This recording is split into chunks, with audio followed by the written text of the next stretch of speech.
ഈ കാണുന്നത് ഊർങ്ങാട്ടിരി പഞ്ചായത്തിലെ വേഴക്കൂട് 5-ാം വാർഡിലെ ഗ്രാമസഭയുടെ നോട്ടീസാണ്. ഈ നോട്ടീസ് ഇതിൻ്റെ കാര്യങ്ങൾ മനസ്സിലാക്കണമെങ്കിൽ യഥാർത്ഥത്തിൽ മൈക്രോസ്കോപ്പ് അഥവാ ഭൂതക്കണ്ണാടി വെച്ച് നോക്കിയെങ്കിൽ മാത്രമേ ഇത് കാണുകയുള്ളൂ.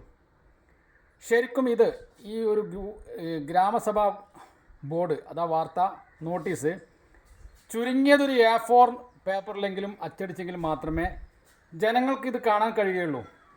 ഇത് ഒരാളും ഇത് ശ്രദ്ധയിൽപ്പെടുകയില്ല. ഇനി ശ്രദ്ധയിൽപ്പെട്ടാലോ ഇത് വായിക്കാനും കഴിയുകയില്ല. അത്രയും ചെറിയ എഴുത്താണ്. ഇതിനൊക്കെ ഊർങ്ങാട്ടിരി പഞ്ചായത്തിൽ നിന്നും ഫണ്ട് വാങ്ങിയെടുക്കുന്നുണ്ട് എന്നാണ് ഇതിൻ്റെ യാഥാർത്ഥ്യം. പല സ്ഥലത്തും ഇത് A4, A3 തുടങ്ങിയ വലിയ പേപ്പറിൽ അച്ചടിച്ച് പൊതുമധ്യത്തിൽ ജനമധ്യത്തിൽ ഇത് ഒട്ടിക്കുന്നുണ്ട്. ഇവിടെ വേഴക്കോട് വാർഡിൽ 1250 വോട്ടർമാരുണ്ട്. ഇതിൽ 60% ആളുകൾക്കും മൊബൈൽ ഫോൺ അഥവാ സ്മാർട്ട് ഫോൺ ഇല്ല. ആ കാരണത്താൽ തന്നെ അവർക്ക് വാട്സപ്പ് മുഖേനയുള്ള നമ്മുടെ ഗ്രാമസഭാ വാർത്തകളൊന്നും കാണാൻ കഴിയുകയില്ല. ആയതിനാൽ ഇതുപോലെയുള്ള നോട്ടീസ് മാത്രമേ അവർക്ക് ആശ്രയമുള്ളൂ. ആ കാരണത്താൽ ഇതുപോലെയുള്ള നോട്ടീസുകൾ കുറച്ച് വലുതാക്കിക്കൊണ്ട് ഊർങ്ങാട്ടിരി പഞ്ചായത്ത് ഒരു വലിയ നോട്ടീസ് അച്ചടിച്ചുകൊണ്ട് എല്ലാവരും കാണുന്ന സ്ഥലത്ത് പൊതുമധ്യത്തിൽ എല്ലാ കവലകളിലും ഒട്ടിച്ചെങ്കിൽ മാത്രമേ ആളുകൾക്ക് ഇത് അറിയാൻ കഴിയുകയുള്ളൂ. പിന്നെ രണ്ടാമത്, ഊർങ്ങാട്ടിരി പഞ്ചായത്തിൽ വേഴക്കോട് 5-ാം വാർഡിലെ ആദ്യത്തെ ഗ്രാമസഭാ യോഗത്തിൽ പഞ്ചായത്ത് പ്രസിഡൻറ്റോ സെക്രട്ടറിയോ അതേപോലെ ഇത് എഴുതാൻ വേണ്ടി ജനങ്ങളുടെ അഭിപ്രായം എഴുതാൻ വേണ്ടി ഗവൺമെൻറ് ഉദ്യോഗസ്ഥനോ ഒന്നും തന്നെ വന്നിട്ടില്ല. തികച്ചും അധാർമികമായൊരു ഗ്രാമസഭയായിരുന്നു ഊർങ്ങാട്ടിരി പഞ്ചായത്തിൽ വേഴക്കോട് 5-ാം വാർഡിലെ ആദ്യത്തെ ഗ്രാമസഭ. ഒരിക്കലും അങ്ങനെ ചെയ്യാൻ പാടില്ല.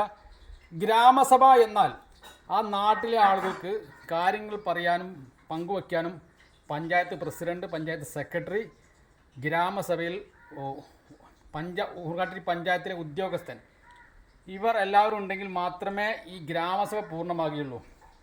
ആയതിനാൽ ഇനി വരുന്ന ഗ്രാമസഭകളിൽ പഞ്ചായത്ത് പ്രസിഡന്റ്, സെക്രട്ടറി, ഗവൺമെൻറ് ഉദ്യോഗസ്ഥൻ ഇവരെല്ലാവരും വേണമെന്നാണ് ജനങ്ങൾക്ക് ഒന്നടങ്കം പറയാനുള്ളത്. അതുകൊണ്ട് ഈ ഒരു ഗ്രാമസഭ അറിഞ്ഞെങ്കിൽ മാത്രമേ ജനങ്ങൾക്ക് അവരുടേതായ കാര്യങ്ങൾ ഗ്രാമസഭയിൽ പറയാൻ കഴിയുകയുള്ളൂ. അതിന് വാർത്താ മാധ്യമമാണ്. അതിനും പ്രധാനമായും ആശ്രയിക്കുന്നത് ഈ നോട്ടീസിനെയാണ്. ഈ നോട്ടീസ് ഇത്രയും മൈക്രോസ്കോപ്പ് ചെറുതാക്കി കഴിഞ്ഞാൽ ജനങ്ങൾക്കിത് ശ്രദ്ധയിൽപ്പെടാനോ വായിക്കാനോ കഴിയില്ല. ആയതിനാൽ ഇനി മുതലുള്ള ഗ്രാമസഭ സജീവമാണെങ്കിൽ വലിയ നോട്ടീസ് തന്നെ വേണം. പിന്നെ രണ്ടാമത് പറയാനുള്ളത്, ഈ വാർഡിൽ 5-ാം വാർഡിൽ 1250 വോട്ടർമാരുണ്ട്. അതിൽ കോറം തികയണമെങ്കിൽ ഇതിൻ്റെ 10% ആളുകൾ വേണം. എന്തെങ്കിലും മാത്രമേ ഇത് കോറം തികയുള്ളൂ. അതും ശ്രദ്ധയിൽപ്പെടുത്തേണ്ടതാണ്. ഇതെല്ലാം ഗ്രാമസഭ സജീവമായെങ്കിൽ മാത്രമേ ആ നാടിന് പുരോഗതി ഉണ്ടായുള്ളൂ.